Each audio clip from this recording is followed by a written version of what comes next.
প্রিয় দর্শক, আসসালামু আলাইকুম। আপনারা দেখতে পাচ্ছেন যে আমরা সরাসরি যুক্ত হয়েছি আন্তর্জাতিক অপরাধ ট্রাইব্যুনাল বাংলাদেশ থেকে।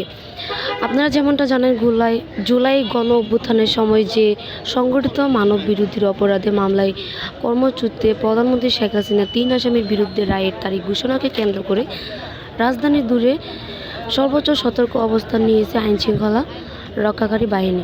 শহরের গুরুত্বপূর্ণ এলাকা, সরকারি স্থাপনার প্রবেশপথ বাড়ানো হয়েছে, নিরাপত্তা ব্যবস্থা মাঠে নেমেছে সেনাবাহিনী, border guard, Bangladesh BGB, Dhaka metropolitan police, DMP এবং আর্মড পুলিশ ব্যাটালিয়নের এমপিবিএন সদস্যরা বৃহস্পতিবার সকাল থেকে রাজধানীর বিভিন্ন সড়কে যৌথ বাহিনীর সদস্যরা টহল দিতে দেখা গিয়েছে।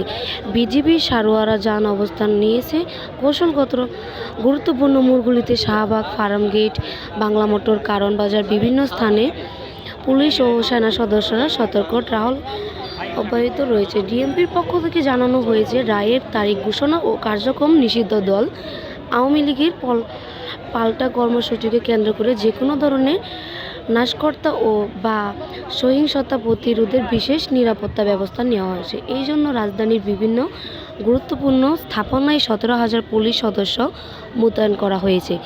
তাদের সহায়তা সেনাবাহিনী, বিজিবি এবং পুলিশের বিশেষ ইউনিটের সদস্যরাও মাঠে নেমেছে।